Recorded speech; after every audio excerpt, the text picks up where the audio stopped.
Hey, what's going on, everybody? This is RadChad from Maximum Threshold Radio, and we're at Namm 2013. With me right now is none other than JD from Black Robot. How you doing, man? Good. Thank you for joining me, man. I appreciate it, man. Thank you for taking time out. So tell me, what's going on? What's going on with you and Black Robot? Well, we just finished our record. You know, we had the record took like 2 years to make. We found a singer for the band, and so that process took us a long while. And so we went to Nashville with our producer Dave Cobb, and tried like a bunch of tracks. We wrote like 30 to 40 songs for it, and we came through everything. We wound up with 11 good songs. And right now it's in the mixing mastering stage, and we're going to try to find someone to put it out this year. We're talking to people over in Europe, and Japan, and Germany, and other things. So our plan is to go basically take the international market first, and then come back here to the U.S.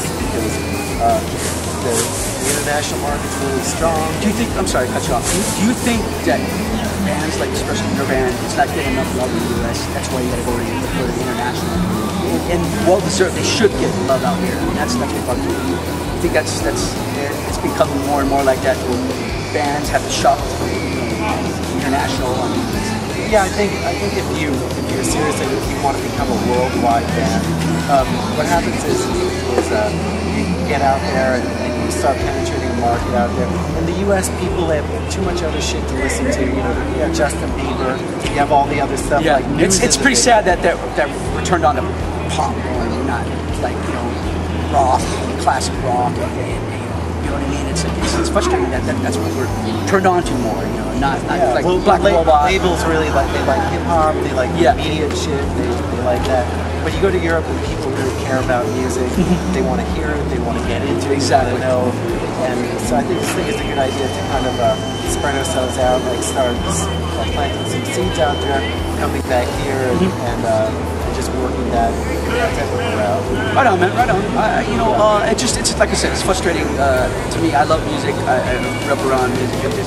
It's frustrating to see bands like yourself. I think it's a good quality sound. I heard a few songs. I think you guys get more love, but unfortunately, you got to do what you got to do, right? You got to get your music out. You got to be. I mean, honestly, you're in it for money too, right? I mean, come on, let's be honest. We're in the music to make money. You got to get big gas in the tank. It's just like I said, when you see bands, quality bands, not getting enough love. It bugs me.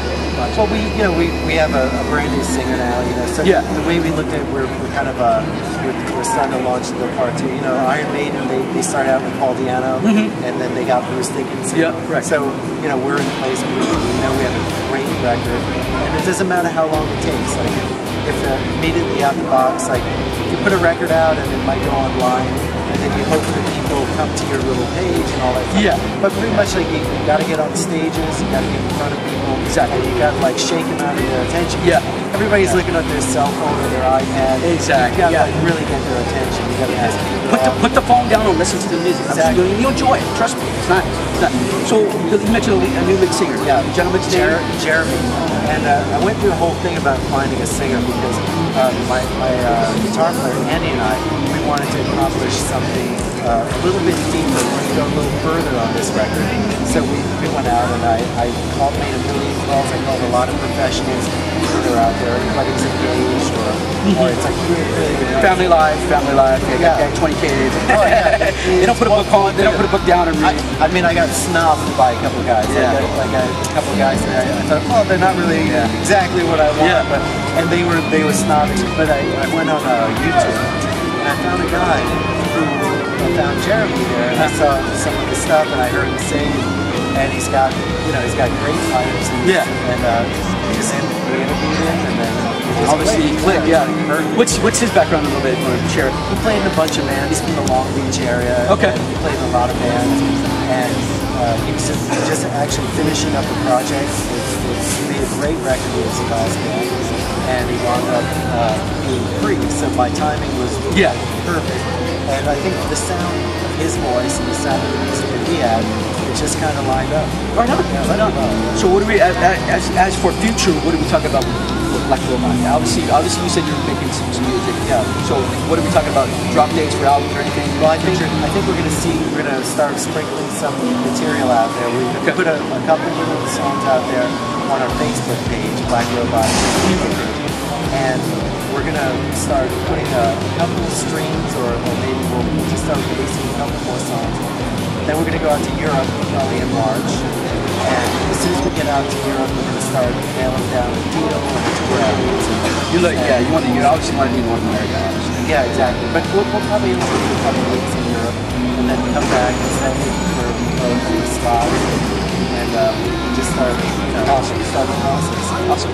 Where can they find your music that you have, or you mentioned being posted? What can they find, and any other information that you have? Well, we've got the Twitter, Facebook page, Twitter. But if you go to blackrobotmusic.com, then we've got a landing page for all our social media. And right now we're selling the first record actually on eBay. So I took it off iTunes. So, but when we do put the next record on, everything's going to be available from us on iTunes. Awesome, man. Anything you want to cover before we time off here, man? Nothing, man. I just want to say good hanging with you, man. Hey, good. Thank you, man. Thank you for taking the time, man. I'm looking forward to seeing Black Robot. Make sure you check out Black Robot. And yeah, man, just check them out. Get the word out. And oh yeah, by the way, just for people that are not familiar with you, what's your background? You used to be in Buck Cherry, correct? Yeah, I used to be in Buck Cherry. The first two records from '96 to 2001. Are you still? I mean, I hate to throw a little controversy in there. Are you still good friends with them, or? I know the guy that replaced me. He's a really nice guy. Yeah. And I don't think that there's bad blood, but there's no. Okay, I don't want to throw controversy on that. You know what I mean? But I just, So like I said, if you had a chance to say, for instance, like play with them, would you? Yeah, I have nothing against. Okay, that's see. There you go. You heard it on. All right. Thank you, man. Again, thank you very much.